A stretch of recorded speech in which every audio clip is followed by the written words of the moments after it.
All right, I was almost getting ready to say it's been a great day for the West Indian team, but then on that last over before lunch, the big wicket, India getting Shea Hope, Umesh Yadav getting that crucial wicket. You're watching ESPN Cricinfo Match Day. This is the match summary up until now. It's lunch. It is day one, of course, of the second test match in Hyderabad between West Indies and India. 86 for 3 is where the Windies are at the moment. Shea Hope, as I mentioned, the top scorer with 36. Also, Powell chipping in with a 20 odd. Ajit Agarkar and Courtney Walsh with us. Courtney, I'll start with you. It was going to be a good first session, you'd consider, with just 2 wickets. I mean, I'm taking it into perspective, considering the last test match. West Indies lasted, what, 40 odd overs in the first innings. It was looking like a good morning for them until that wicket of Shea Hope. Now the balance completely in India's favour, you'd say? Yeah, I think with losing that wicket in the last over before lunch would have shifted momentum to India. The West Indies haven't won the toss, would have probably loved to have gone to lunch 1 or maybe 2 wickets down.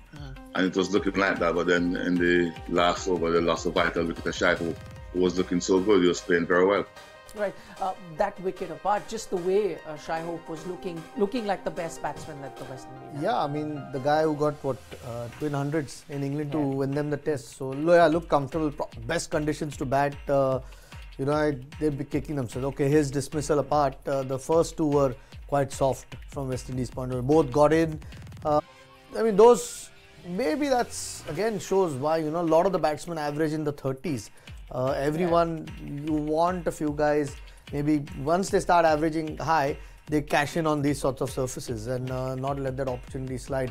I mean, that LBW can understand, maybe walked in a little bit, but the first 2 dismissals were pretty soft. All right, let's talk about Umesh Yadav to begin with. When he came on with the new ball, wasn't looking as threatening as he's looking now. Survived a close LBW, Shea Hope before that, then getting this one out. Umesh really getting that ball to jack back in. Yeah, I mean, the balls obviously, you know, there's more shine on one side now, so at least it is conventional, seam, swing, whatever, little bit is there on offer. But I think it's the length more than anything. Maybe a touch short at times for the pitch. He's trying to get it a little bit fuller.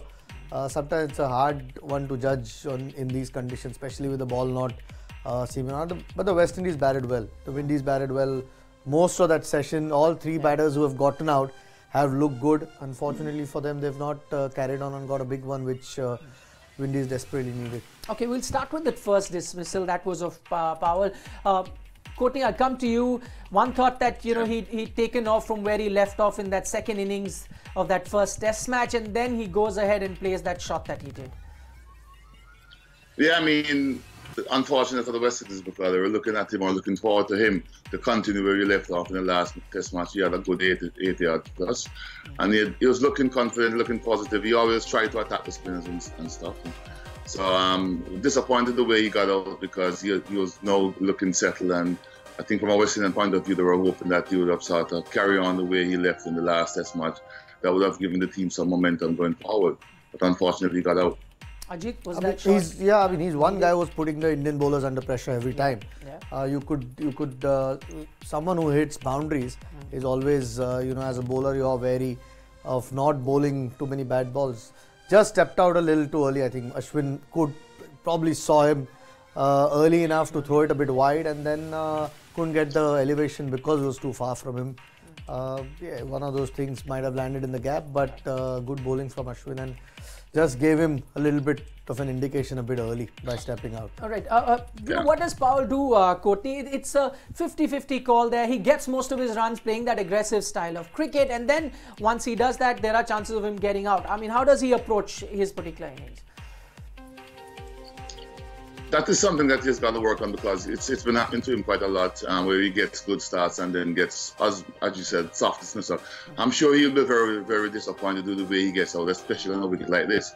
So, I mean, he's got to curb it and probably be a little bit more selective, back himself, and just weigh up the situation and set himself out to bat long. Don't stop taking your shots, but just be a little bit more selective and be conscious of the situation and where the team is, you know. So I think today they would have loved for him to still be batting So he's got to curb that natural instinct just a little bit and be a little bit more selective, I think. Okay. Just talking about Ashwin, as you said, that was really smart work by him, watching him bat out or come out of the crease that early, saw that, spotted it, bowled a bit wide. Other than that, Ashwin's looking good with the new ball. Now he's becoming a trend with Virat, gives him the ball early and gets him the goods as well. But today I think it was just more force than anything else. I mean, it's always the worst time to get an injury, but to get it after 10 balls into your test career is probably as tough as it can get for any young player. So hopefully he comes out after lunch, Shardul.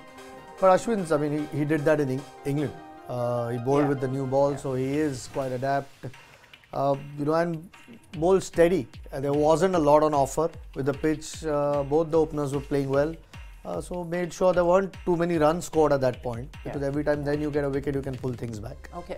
Also, he continued to bowl Ashwin after that. Got that chance because Shardul was injured, and then got Courtney, Shardul's injury. I mean, on this particular track. I mean, just tell us what a youngster must be feeling like making his Test debut today. What 1.4 overs is all he got to bowl, and then has to walk out.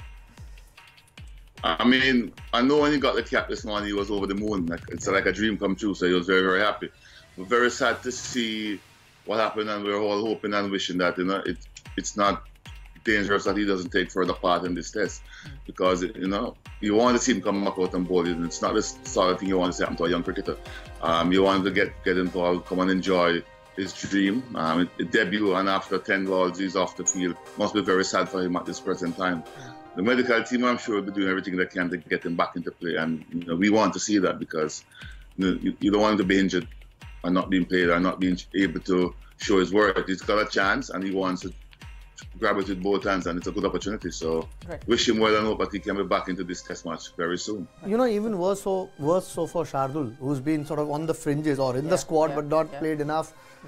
The one thing at the moment India seems to be, or there seems to be enough in reserves, is the seam bowling. There's a lot of guys sort of waiting for their opportunities, whether there's a Siraj, Bumrah has been rested, Bhuvaneshwar Kumar has been rested, Shami's been rested this test match, Ishant's injured. So that's the last thing I think Shardul wanted, an injury. You have a tough game, that's okay, we still want to be on the field. Hopefully they can get him back.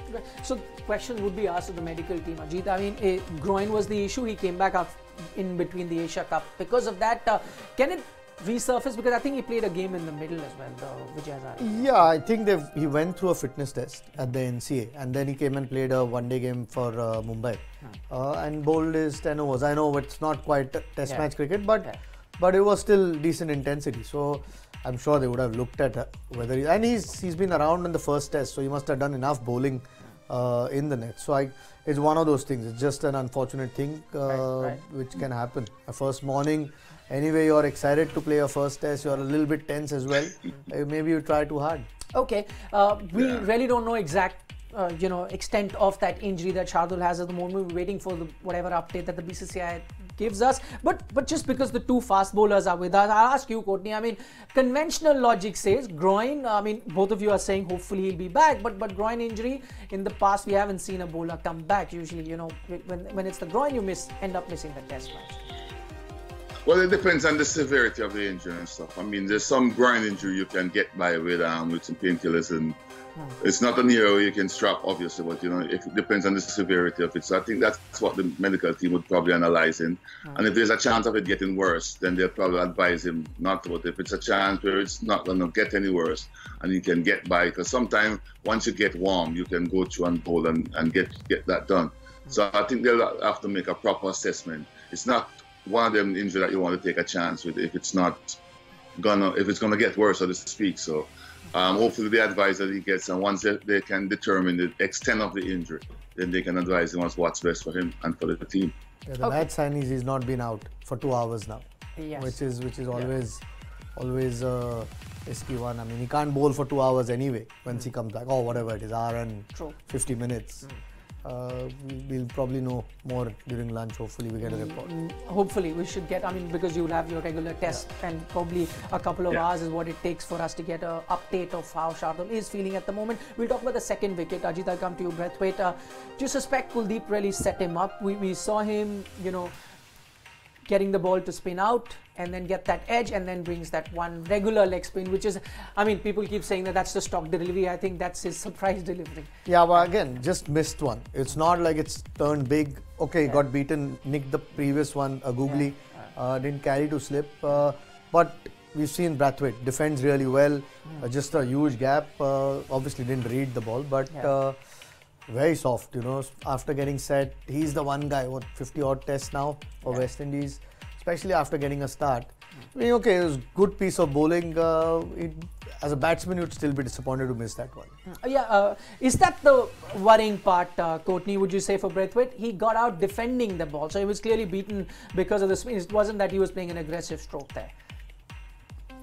Well, his defense is normally pretty solid, so as you said, he would be very disappointed with the way he got out because he backs himself in the line of defense at all times.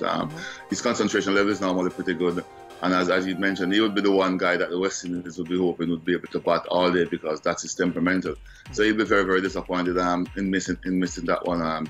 Maybe set up good by the bowler, but I still think from a batting point of view, he'll be very, very disappointed the way he got out. Okay, we've already seen all three spinners being employed by India. Is that the trend that we're going to see as the test match progresses? Yeah, they don't have a choice really. I mean, that wicket of Shai Hope just before lunch is a real bonus for India. I mean, Umesh, now, you know, you can now work with two sort of newish batsmen after lunch. You'd expect Ashwin or Kuldeep, one of them to get back, because those two, even on a flatter wicket, can create more impact than Ravindra Jadeja can. So,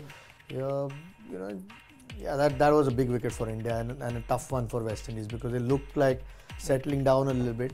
And these, you won't get as good the conditions are on this first day for the rest of the test. You saw there was a little bit of sort of top coming, well, not top coming out, but you saw a few dents on that surface. So if it is dry, it is only going to get tougher to bat. Okay, with that in mind, is that another positive, Courtney, that West Indies can look at? What they're effectively playing 4 spinners in this game. Yeah, they're effectively playing 4 spinners in this game. Obviously, if it's going to be going through the surface or doing anything at the top, that would be a big plus. But you still have to have enough runs on the board to give you that cushion. And as everyone is saying, Shai Hope dismissal just now was a crucial one. He had every right, I think, to challenge it because we all thought it might have been missing or going down leg. But then when the review comes back, it was hitting flush on. So sometimes you wonder how the works out. But a very sad blow for him and for the team. I thought that might have been umpire's call, as we probably all thought in the studio, but then that's why we are probably in the studio. But the West Indies have to try to regroup at lunch, and they'll need to get some more runs on the board. They have to try to at least bat the day out and be in a reasonably good position, so that's going to be a challenge. All right, has it, because you mentioned it, has it surprised you? You thought he was missing leg? Yeah, I mean, not missing leg, but I thought it probably clipped leg, but it was hitting flush. He did sort of come in. It's one of those, I mean, sometimes you don't quite understand certain decisions, but at least it wasn't missing. So once you saw the replay, it wasn't missing. So you'd say it's a fair call, because the previous one as well he got right, which was just clipping the stumps, which he didn't give it out, which looked high when you saw it on replay. Right. I mean, Virat was also disappointed with the earlier one, where it was just clipping the bails as well. Probably evened out a bit in that first session. Courtney Welsh, Ajit Agarkar, thanks so much for joining us. This was the match summary up until lunch on day 1 of the second test match between India and West Indies. Looking forward to another exciting session. We'll see you again at tea time.